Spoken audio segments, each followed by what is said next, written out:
안녕하십니까. 저는 카밤 대표 문형준이라고 합니다. 반갑습니다.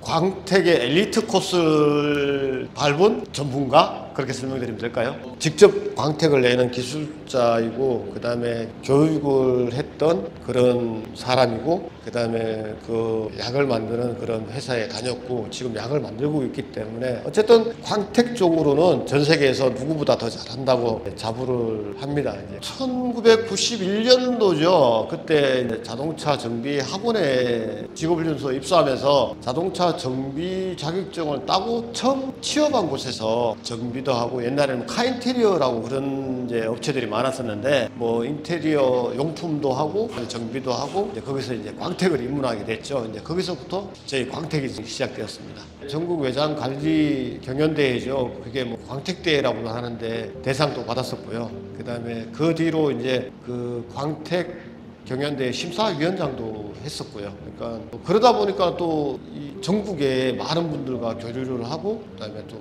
많이 알려지게 됐던 것 같아요. 자동차 세차장, 셀프 세차장, 광택샵 운영했었고요. 그리고 요즘 흔히들 말씀하시는 매매상 그 광택 있잖아요. 그러니까 뭐 대수치게 하는 광택 그런 것도 해봤었고 그다음에 전문적으로 그냥 디테일링 샵을 전문적으로 하는 디테일링 샵도 했었고요.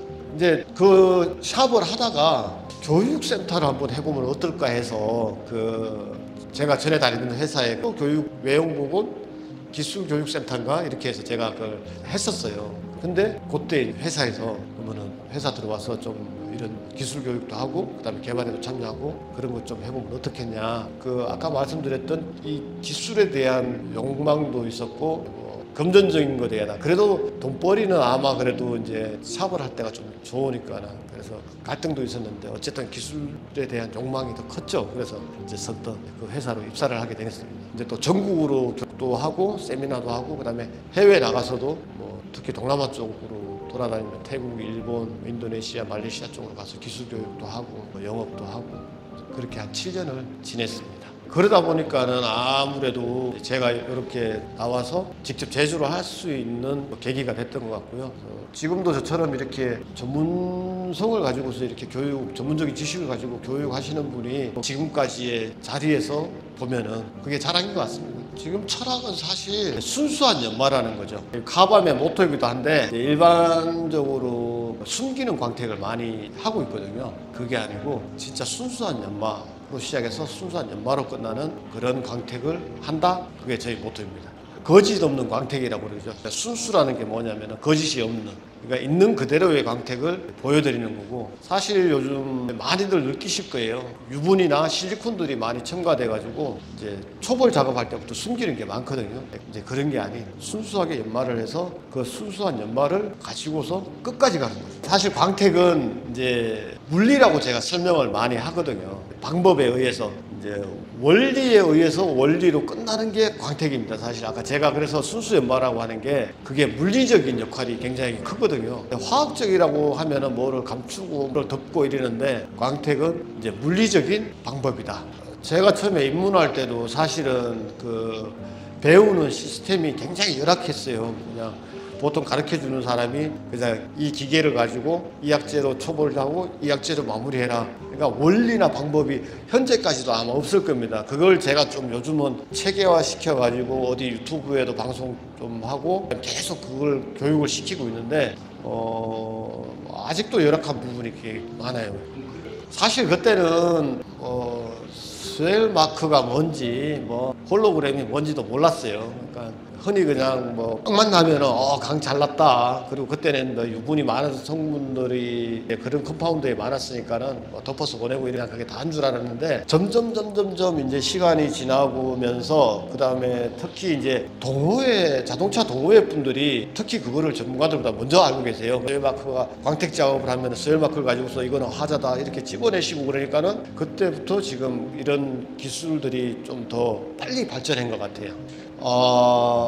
그거를 하기 위해서 사실은 이제 왜 생길까에 대한 그걸 가지고서 뭐 고민도 많이 하고 다른 사람들하고 이제 기술자분들하고 공유해서 기술 교육적인 세미나도 하고 했었는데 원인을 아는 분들이 없었어요. 이제 그러다 보니까는 오히려 그 전에 다니던 회사에서 스카우트 제의가 왔을 때 조금 선뜻 글로 간 부분도 여기 가면 이걸 좀 더 해결할 수 있지 않을까, 그렇게 해서 이제 입사를 하게 된 거죠. 근데 가서도 그렇게 답은 못 찾았던 것 같아요. 그러다가 이제 조금 더 이제 하다 보니까는 제가 지금 교육시키는 부분에 대해서 이론이 좀 확립됐는데, 이제 마지막, 지금 제가 사실 한 30년 됐지만은 그 원리를 찾은 거는 한 10년 정도 되는 것 같아요. 그 뒤로는 우리가 얘기하는 그냥 일반적인 뭐 막광 그런 수준이었을 겁니다. 광택에 대해서 사실 이제 우리가 뭐가 안 되냐고 물어보면은 이제 선생님 기스가 너무 안 나가요, 스크래치가 너무 안 나가요, 그 다음에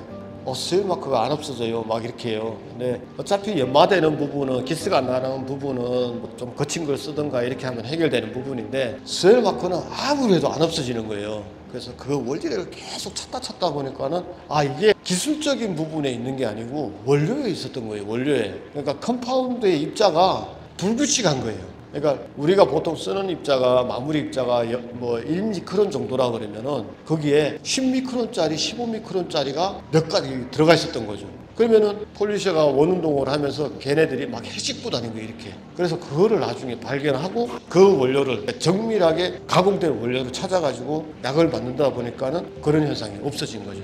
사실 전 세계에 나와 있는 컴파운드를 다 써봤을 겁니다. 그리고 지금 컴파운드도 제가 세계 여러 나라 제품, 국내 제품에 다 가지고 있는데, 그걸 써보면서 자꾸 데이터를 좁혀가는 거죠. 이게 왜 생기나. 좁혀다 보니까는 이건 왜 안 생기지? 그렇게 해서 찾아보고 이렇게 했더니 우리가 흔히 얘기하는 돌가루, 알루미늄 옥사이드 입자에 있었던 거죠. 그래서 시간이 많이 걸렸습니다. 진짜. 그건 한 25년이 걸린 거잖아요. 그 원리를 찾기 위해서 25년이 걸리고, 그 다음에 한 5년 정도가 지금 정립해서 이제 교육을 계속 하고 있는 거예요. 근데 그분들도 워낙에 모르니까는, 그나마 저는 이제 이렇게 접근할 수 있었던 거는 뭐냐면은, 만들 수 있으니까 원료들을 직접 제가 만질 수가 있잖아요. 볼 수가 있고. 그렇기 때문에 저는 찾은 거지, 그분들하고 얘기했을 때는 끝에는 그냥 숨기고 말아야지, 다들 그렇게 얘기했어요. 어쩔 수 없으니까 그냥 숨겨서라도 보내자. 아니면 뭐 지금 듀얼 폴리셔가 지금 많이 보편화되어 있으니까 그걸 이용해서 그냥 흔들어서 그냥 펼쳐서 그냥 보내자. 이렇게 된 거죠.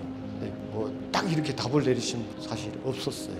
그거 아니고는 다른 방법이 없고, 그리고 그거를 이론을 토대로 제가 보여드리고 있어요.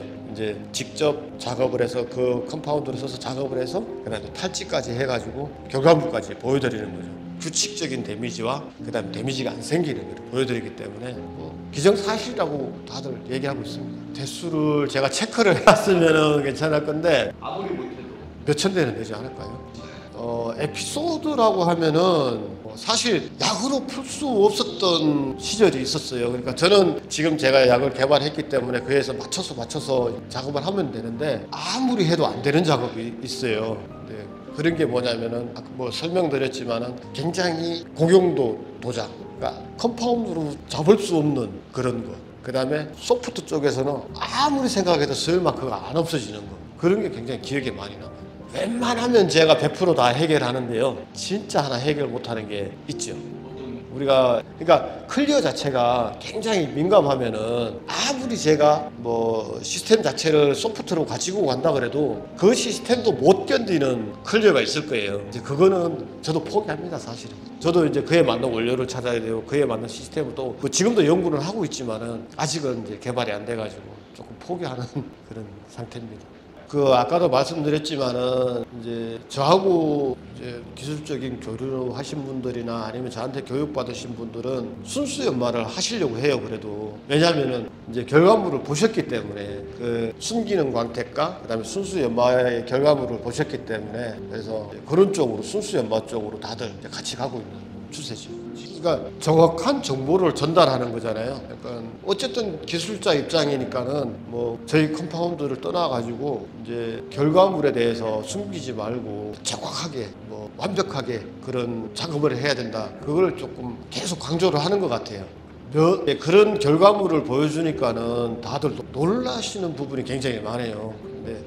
특히 뭐냐면은 이제 어떤 특정 컴파운드를 가지고서 광택 작업을 하고 요즘은 유리막 코팅을 많이 하잖아요. 유리막 코팅을 하면은 하기 전에 필수 코스가 이제 탈지 작업을 해요. 탈지 작업을 하는데 조금 센 탈지제를 쓰면은 그 불규칙한 데미지가 있는 컴파운드를 쓰면은 데미지가 다시 다 뜨거든요. 그래서 재작업을 해야 되는 경우에요. 근데 재작업을 해도 똑같은 경우가 생기기 때문에 그 부분에 대해서 저한테 이렇게 상담도 많이 받으신 거거든요. 사실은 그게. 그래서 뭐 그런 개념으로 계속 하고 그대로 따라 하니까는 똑같은 결과물이 생길 수밖에 없는 거죠. 이제 초보분들은 아무래도 스킬이 조금 이제 부족하니까는 시간은 조금 길어질 수는 있지만은 결과물은 제가 한 대로 하면은 똑같은 결과물이 나와요. 그게 가장 중요한 거죠.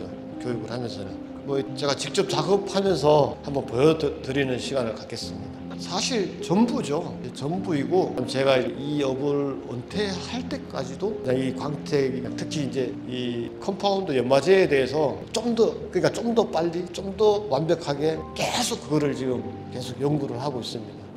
초보분들은 어쨌든 폴리싱 입문을 할 때는 듀얼 폴리셔를 추천드리고요. 그다음에 장비 선택이나 그다음에 컴파운드 선택에 대해서 설명을 드리면은 듀얼 폴리셔에 그러니까 컴파운드도 최대한 데미지가 안 생기는 컴파운드, 패드도 최대한 데미지가 안 생기는 패드를 써가지고 작업하시면 되고요. 작업하시기 전에 일단 먼저 세차를 하잖아요. 그러면은 중성 폼을 사용해가지고 꼼꼼하게 밑에 지지를 해서 작업하시고, 그다음에 클레이 미트라고 있어요. 클레이 바라고도 하는데 우리가 눈에 안 보이는 철분이라든지 페인트, 그 오염 물질을 뽑아내는 거죠. 그 클레이 작업까지 하시고, 그다음에 드라잉 타올을 이용해서 물기 제거를 다 하시고, 그다음에 마스킹을 하죠.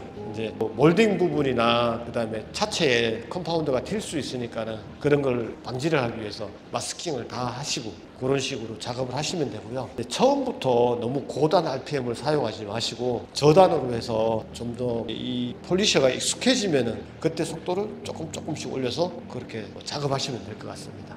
이제 완전 처음 입문하시는 분들은 컴파운드는 거의 한 5,000방 이상가 5,000, 6,000, 7,000이나 그런 고운 쪽으로 이제 그걸 가지고서 작업하셔야 되고요. 패드는 양모보다는 폼패드 약간 부드러운 걸 이용해 가지고 작업을 했을 때 차에서 광이 나는 정도만 작업하시면 될 것 같아요. 너무 장기스를 스크래치를 잡으려고 하면은 도장이 까질 수가 있으니까는 그런 거보다는 그냥 폼패드를 이용해서 부드럽게 작업해서 광이 나는 정도만 그렇게 작업하시면 될 것 같습니다. 일단 백문이 불여일견이잖아요. 그래서 제가 영상으로 해서 쉽게 접근하고 입문할 수 있는 방법을 이게 알려드리겠습니다. 자, 어느덧 시간이 다 됐습니다. 시청해 주셔서 너무 감사드리고요. 순수 연마를 추구하는 카밤 대표 문병준이었습니다. 감사합니다.